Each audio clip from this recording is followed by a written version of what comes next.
இயேசுவில் எனக்கு பிரியமான சகோதர சகோதரிகளே, இன்று தவக்காலத்தின் முதல் ஞாயிற்றுக்கிழமையில் நாம் இருக்கின்றோம். இந்த நாள் உங்களுக்கு இனிய நாளாக அமைய வாழ்த்துகிறேன், ஜெபிக்கின்றேன். இன்றைய இறைவார்த்தை சிந்தனைகளுக்கு நாம் கவனமுடன் செவி கொடுப்போம். முதல் வாசகம் தொடக்க நூலிலிருந்து வாசகம். அதிகாரம் 9, இறை வார்த்தைகள் 8 15 முடிய. கடவுள் நோவாவிடமும் அவருடன் இருந்த அவர் புதல்வரிடமும் கூறியது: இதோ, நான் உங்களோடும் உங்களுக்கு பின்வரும் உங்கள் வழிமரபினரோடும் பேழையிலிருந்து வெளிவந்து உங்களோடு இருக்கும் உயிரினங்கள், பறவைகள், கால்நடைகள், நிலத்தில் உங்களுடன் உயிர் வாழும் விலங்கினங்கள் எல்லாவற்றோடும், மண்ணுலகில் உள்ள எல்லா உயிர்களோடும் என் உடன்படிக்கையை நிலைநாட்டுகிறேன். உங்களோடு என் உடன்படிக்கையை நிறுவுகிறேன். சதையுள்ள எந்த உயிரும் வெள்ளப்பெருக்கால் மீண்டும் அழிக்கப்படாது. மண்ணுலகை அழிக்க இனி வெள்ளப்பெருக்கு வரவே வராது. அப்பொழுது கடவுள் எனக்கும் உங்களுக்கும் உங்களுடன் இருக்கும் உயிருள்ள எல்லாவற்றுக்கும் இடையே தலைமுறை தோறும் என்றென்றும் இருக்கும்படி நான் ஏற்படுத்திய உடன்படிக்கையின் அடையாளமாக என் வில்லை மேகத்தின் மேல் வைக்கிறேன். எனக்கும் மண்ணுலகிற்கும் இடையே உடன்படிக்கையின் அடையாளமாக இது இருக்கட்டும். மண்ணுலகின் மேல் நான் மேகத்தை வருவிக்க அதன் மேல் வில் தோன்றும் பொழுது எனக்கும் உங்களுக்கும் சதையுள்ள உயிரினங்கள் எல்லாவற்றிற்கும் இடையே உள்ள என் உடன்படிக்கையை நான் நினைவு கூறுவேன். உயிர்கள் எல்லாவற்றையும் அழிப்பதற்கு தண்ணீர் இனி ஒருபோதும் பெரும் வெள்ளமாக மாறாது என்றார். ஆண்டவரின் அருள்வாக்கு. இறைவனுக்கு நன்றி. பதிலுரை பாடல் பல்லவி. ஆண்டவரது உடன்படிக்கையை கடைபிடிப்போரின் பாதைகள் உண்மையானவை. ஆண்டவரே, உம் பாதைகளை நான் அறிய செய்தருளும். உம் வழிகளை எனக்கு கற்பித்தருளும். உமது உண்மை நெறியில் என்னை நடத்தி எனக்கு கற்பித்தருளும். ஏனெனில் நீரே என் மீட்பராம் கடவுள். பல்லவி. ஆண்டவரது உடன்படிக்கையை கடைபிடிப்போரின் பாதைகள் உண்மையானவை. ஆண்டவரே, உமது இரக்கத்தையும் உமது பேரன்பையும் நினைத்தருளும். ஏனெனில் அவை தொடக்க முதல் உள்ளவையே. உமது பேரன்புக்கேற்ப என்னை நினைத்தருளும். ஏனெனில் ஆண்டவரே, நீரே நல்லவர். பல்லவி. ஆண்டவரது உடன்படிக்கையை கடைபிடிப்போரின் பாதைகள் உண்மையானவை. ஆண்டவர் நல்லவர், நேர்மையுள்ளவர்.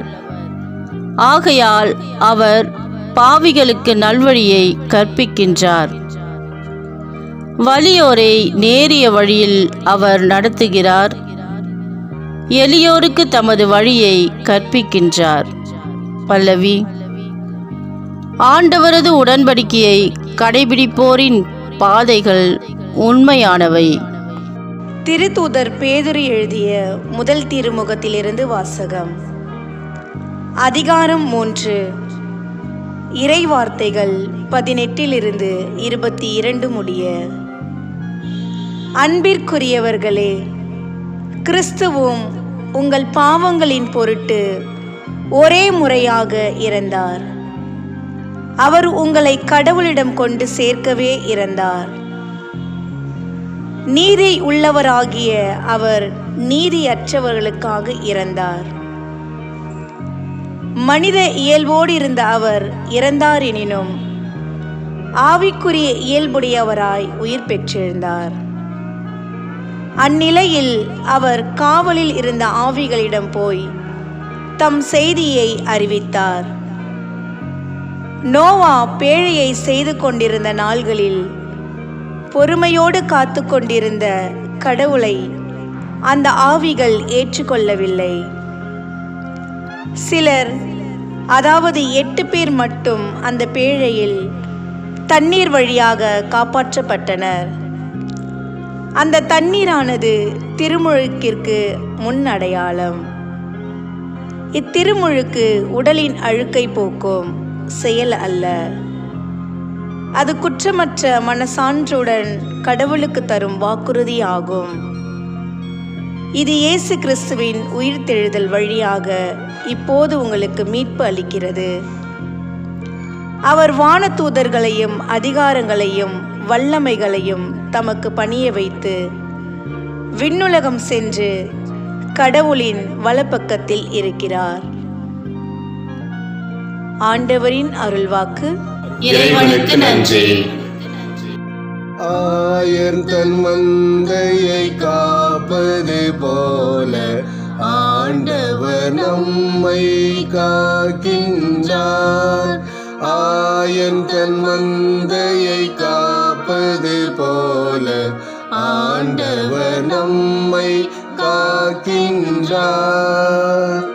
மனிதர் அப்பத்தினால் மட்டுமல்ல, மாறாக கடவுளின் வாய்ச்சொல் ஒவ்வொன்றாலும் வாழ்வர். ஆயன் தன் மந்தையை காப்பது போல ஆண்டவர் நம்மை காக்கின்றார். ஆண்டவரே, நற்செய்தியை தகுந்த விதத்தில் எடுத்து சொல்ல என் உள்ளத்தையும் உதட்டையும் தூய்மையாக்கும். ஆண்டவரோடு இருப்பாராக. மார்க் எழுதிய பரிசுத்த நற்செய்தியிலிருந்து வாசகம்.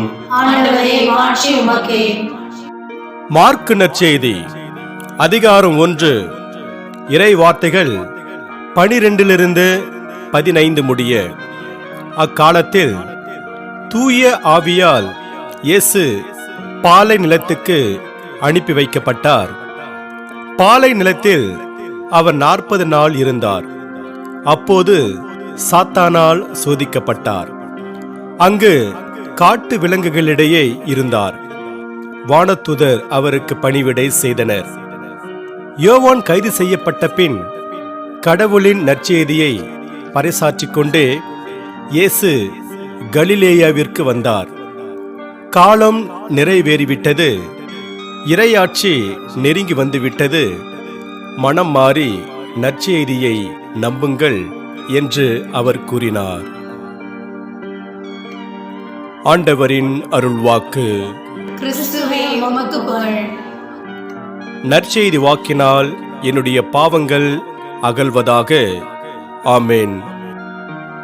இயேசுவில் எனக்கு பிரியமான சகோதர சகோதரிகளே, தவக்காலம் என்பது மாபெரும் அன்பின் காலம்.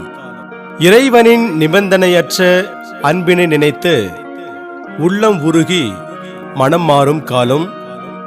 கடவுளின் அருளையும் இரக்கத்தையும் பெற்றுக்கொள்ளும் அருளின் காலம். சிறப்பாக இறைவனுடன் ஒப்புரவாகும் பாவ மன்னிப்பின் காலம். திரு அவையில், சமூகங்களில், குடும்பங்களில், தனி மனித வாழ்வில் பிளவுபட்ட உறவுகளை புதுப்பிக்கும் காலம். கிறிஸ்துவில் புது வாழ்வை தொடங்க தங்களையே தயாரிக்கும் காலம். கிறிஸ்துவின் உயிர்ப்பில் நம்மை பங்கெடுக்க அழைக்கின்ற மகிழ்ச்சியின் காலம். பாவிகள் மனம் மாறி புனித புண்ணிய வாழ்வு வாழ முயற்சி எடுப்பதால் இது புனித காலம். இயேசுவில் எனக்கு பிரியமான சகோதர சகோதரிகளே, இன்று தவக்காலத்தின் முதல் ஞாயிறு. நம் வாழ்வை மீள் பார்வைக்கு உட்படுத்தி ஆய்வு செய்யவும், அன்றாடம் எதிர்கொள்ளும் சோதனைகளில் இயேசுவைப் போல் எதிர்த்து போராடி வெற்றி கொள்ளவும் நாம் அழைக்கப்படுகிறோம். ஒவ்வொரு ஆண்டும் தவக்காலத்தின் முதல் ஞாயிறு அன்று இயேசு சோதனைகளை சந்தித்த நிகழ்வை சிந்திக்க திரு அவை நம்மை அழைக்கிறது. சோதனைகள் நம் வாழ்விலிருந்து பிரிக்க முடியாத ஒரு முக்கியமான கூறு. சோதனைகள் இல்லாத மனித வாழ்வு இல்லை. இயேசுவே சோதனைக்கு உட்படுத்தப்பட்டார். இயேசு சோதனைகளை சந்தித்ததும் அவற்றை அவர் வென்றதும் இன்றைய நற்செய்தி நமக்கு வழங்கும் ஒரு நல்ல நற்செய்தி. திருவிவிலியத்தில் பயன்படுத்தப்பட்டுள்ள சோதனை என்ற சொல் 3 விதமான புரிதல்களை கொண்டுள்ளது. ஒன்று, பாவம் செய்வதற்கான தீவினையை தூண்டுதல் என்பதை குறிக்கிறது. 2, சோதித்து அறிதல் அல்லது ஆய்ந்து அறிதல் என்பதை குறிக்கிறது. அதாவது நம்பிக்கை, எதிர்நோக்கு, இறையன்பு ஆகியவை உறுதியானவையா என்பதை கடுந்துன்பங்கள் வழியாக சோதித்து அறிவது. 3, நீதிமான் கடவுளால் சோதிக்கப்பட்டும் அவர் பாவம் செய்யாமல் இறை நம்பிக்கையோடு இருந்து கடவுளின் பிள்ளை என நிரூபிப்பது. இயேசுவுக்கு நிகழ்ந்த சோதனையை இந்த 3ஆம் வகையாக புரிந்து கொள்ளலாம். பொதுவாக நாம் முதல் 2 நிலைகளில் சோதிக்கப்படுகிறோம். பாவம் செய்வதற்கான சோதனையின் பிறப்பிடம் தீமையின் தூண்டுதலே என்றும் கடவுள் அல்ல என்பதையும் முதலில் நாம் புரிந்து கொள்வோம். சோதனை வரும்போது இந்த சோதனை கடவுளிடமிருந்து வருகிறது என்று யாரும் சொல்லக்கூடாது. ஏனென்றால் கடவுள் தீமையின் தூண்டுதலுக்கு உள்ளாவதில்லை, அவரும் எவரையும் சோதிப்பதில்லை என்று யாக்கோபு புத்தகத்தில் 1ஆம் அதிகாரம் 13ஆம் வசனத்தில் நாம் பார்க்கிறோம். சோதனையில் மனிதர் விழ நேர்ந்தால் அதற்கு காரணம் மனித பலவீனமும் அதனை ஆட்டிப்படைக்கும் தீய ஆவியின் சக்தியுமே. சோதிப்பவன் சாத்தான். அவனது பணி சோதனைக்கு உட்படுத்துவதே. எனவேதான் இயேசு சீடர்களுக்கு எங்களை சோதனைக்கு உட்படுத்தாதேயும் தீயனிடமிருந்து எங்களை விடுவியும் என்று மத்தேயு நற்செய்தி 6ஆம் அதிகாரம் 13லும் லூக்கா நற்செய்தி 11ஆம் அதிகாரம் 4ஆம் வசனத்திலும் ஜெபிக்க கற்றுக் கொடுக்கிறார். சோதனைகள் தீயோனிடமிருந்து வருகிறது என தெரிந்தும் அவற்றை விட்டுவிட மனமில்லாமல் இறுதியில் நாம் துன்புறுவதை இந்த கதை நமக்கு விளக்குகிறது.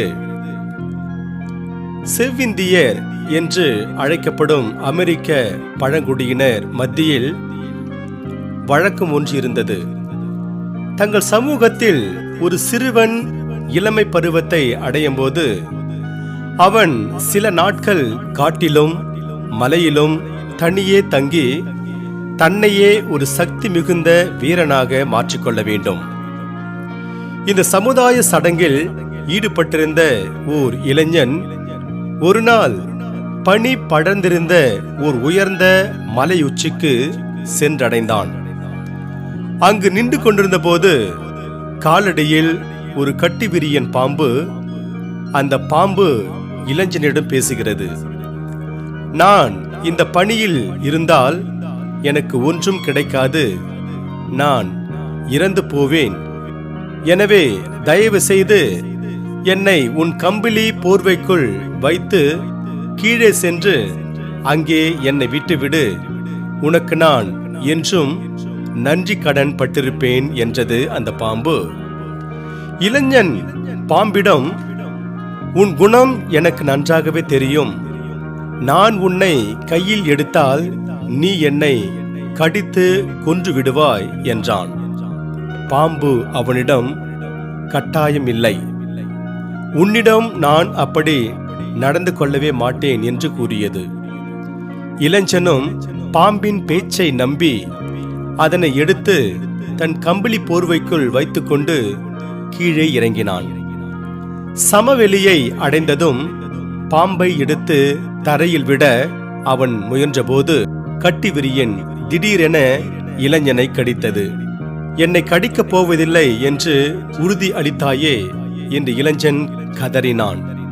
பாம்பு அவனிடம், மலை உச்சியில் என்னை நீ கையில் எடுக்கும்போதே என் குணம் உனக்கு நன்றாக தெரிந்திருந்ததே என்று சொல்லிவிட்டு அதன் வழி சென்றது.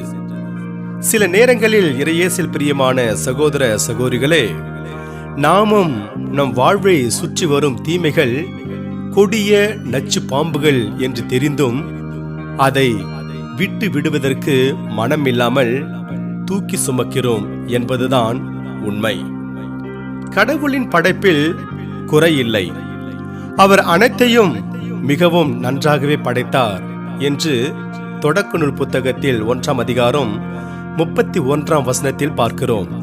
ஆனால் மனிதர் கடவுளின் கட்டளைக்கு அவரின் திட்டத்திற்கு கீழ்ப்படிய மறுத்தபோது பாவம் உலகில் நுழைந்தது. எல்லாம் நல்லதென கண்ட கடவுளின் படைப்பு பாழ்படுத்தப்பட்டது. உறவுகள் சீர்குலைந்து போயின, கொலைகள் அரங்கேறின. இதற்கு காரணம் தீமைதான். எனவே படைப்பு முழுவதையும் புதுப்பிக்க விரும்பினார் இறைவன். வெள்ளப்பெருக்கினால் உலகின் அனைத்து உயிரினங்களையும் அழித்த இறைவன் மீண்டுமாய் ஓர் உடன்படிக்கையை நோவாவிடமும் அவர் புதல்வியரிடமும் ஏற்படுத்தினார் என்பதை எடுத்து சொல்வதுதான் இன்றைய முதல் வாசகம். கடவுள் ஏற்படுத்துகின்ற உடன்படிக்கை அவரது அன்பின் வெளிப்பாடாக அவர் மனிதர்களோடு கொள்கின்ற உண்மையான உறவின் வெளிப்பாடாக அமைகிறது. நானே உங்கள் கடவுள், நீங்கள் என் மக்கள் என்று லேவியர் புத்தகத்தில் 26ஆம் அதிகாரம் 12ஆம் வசனத்தில் பார்க்கிறோம். இதுதான் உடன்படிக்கையின் உன்னத செய்தி. இந்த உடன்படிக்கை வாழ்நாள் முழுவதும் கடைபிடிக்கப்பட வேண்டும் என்பதை திருப்பாடல் நமக்கு எடுத்துக் கூறுகிறது. திருப்பாடல் 25ஆம் அதிகாரம். ஆண்டவரது உடன்படிக்கையை கடைபிடிப்போரின் பாதைகள் உண்மையானவை. ஆனால் அந்த உடன்படிக்கை பல நேரங்களில் மீறப்பட்டது என்பதை தான் இஸ்ரேல் மக்களின் வாழ்வு நமக்கு உணர்த்துகிறது. கடவுள் ஏற்படுத்திய உடன்படிக்கையை கடைபிடிக்க வேண்டியது தங்கள் கடமை என்பதை இஸ்ரேல் மக்கள் உணர்ந்த போதிலும் பல சோதனைகளுக்கு உட்படுத்தப்பட்டார்கள் என்று விடுதலை பயண புத்தகத்தில் 16ஆம் அதிகாரம் 2-3 முடிய மற்றும் 17ஆம் அதிகாரம் 1-7 முடிய மற்றும் 32ஆம் அதிகாரம் 7-8 முடிய பார்க்கிறோம். தங்கள் பாவ செயல்களால் உடன்படிக்கை உறவை இழந்தார்கள். நாமும் கடவுளின் விருப்பத்தின்படி வாழ வேண்டுமென்று நினைக்கின்ற போது பல்வேறு சோதனைகளுக்கு உட்படுகிறோம். இந்த சோதனைகள் பல வேளைகளில் நம்மை வீழ்த்தி விடுகிறது. சோதனைகளை நாம் எந்த கண்ணோட்டத்தில் பார்க்கிறோம்? தப்பித்துக் கொள்ள முடியாத அளவு பெருகி வரும் ஒரு காட்டு ஆற்று வெள்ளத்தில் நாம் அடித்து செல்லப்படுவது போல நம்மில் பலர் சோதனைகளை பார்க்கிறோம். சோதனை மேல் சோதனை போதுமடா சாமி, சோதனை தீரவில்லை சொல்லி அழ யாருமில்லை போன்ற பாடல் வரிகளை பாடி ஓர் ஏலா தன்மையை மனதில் நாம் வளர்த்துக் கொள்கிறோம். இப்படி ஓர் ஏலா தன்மையை நாம் வளர்த்துக் கொள்ளும் போது நம்மால் எதுவும் செய்ய முடியாது என்ற தவறான முடிவுக்கு நாம் வந்துவிடுகிறோம். இதுவே இன்று நம் மத்தியில் உள்ள பெரிய சோதனை. சோதனைகளை எதிர்த்து நிற்கவும் அவற்றோடு போராடி வெற்றி பெறவும் நம்முள் உறுதியான மனம் உள்ளது என்பதே இன்றைய நற்செய்தி நமக்கு தரும் நல்லதொரு பாடம். யோர்தானில் திருமுழுக்கு பெற்றபோது தூய ஆவியால் நிரப்பப்பட்ட இயேசு பாலை நிலத்துக்கு அனுப்பி வைக்கப்பட்டார். பாலை நிலத்தில் அவர் 40 நாட்கள் இருந்தார். அப்போது சாத்தானால் சோதிக்கப்பட்டார். இயேசு சோதிக்கப்பட்ட நிலையிலும் வானதூதர்களால் பணிவிடை பெறப்பட்டார். சோதனை காலத்திலும் துன்புற்ற நேரத்திலும் இறை பராமரிப்பை உணர்கிறார். தூய ஆவியின் வல்லமையை பெற்ற இயேசு தம் பணி வாழ்வை துவங்கிய போது மக்களை நோக்கி, காலம் நிறைவேறிவிட்டது, இறையாட்சி நெருங்கி வந்துவிட்டது, மனம் மாறி நற்செய்தியை நம்புங்கள் என்ற அழைப்பை கொடுக்கிறார். இதுவே தவக்காலம். இதுவே இத்தவக்காலத்தின் முழுவதும் நம் இதயங்களில் சுமந்து செல்ல வேண்டிய திருவார்த்தைகள். மனமாற்றம் என்பது வாழ்க்கையில் தீய வழிகளிலிருந்து மாறி அதற்கு நேர் எதிராக நல்வாழ்வு வாழ்வது. உடன்படிக்கையின் மக்களாக வாழ வேண்டுமெனில் மனமாற்றம் கட்டாயம் தேவை.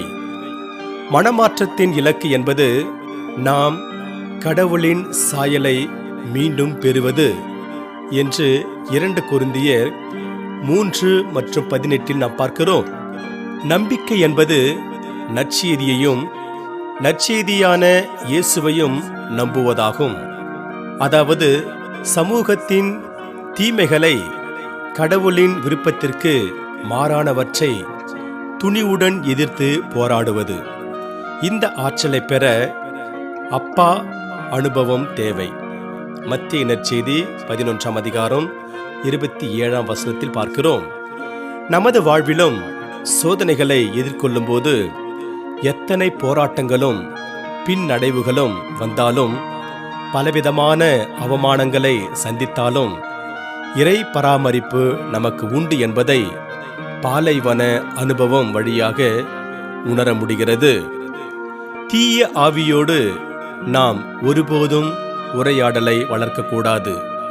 தீய ஆவியோடு உரையாடல் நிகழ்த்தும் போது தீய ஆவியே நம்மை வெற்றி கொள்கிறது. இந்த சோதனை நேரத்தில் நாம் இயேசுவின் துணையை நாட வேண்டும் என்று திருத்தந்தை பிரான்சிஸ் இவ்வாறாக கூறுகிறார். ஆகவே இறையேசில் பிரியமான சகோதர சகோதரிகளே, தீமைகளை வெல்ல இறைவனை நாடுவோம், இறையருளை நிறைவாக பெறுவோம். இறைவன் உங்கள் அனைவரையும் நிறைவாக ஆசீர்வதிப்பாராக. ஆமென்.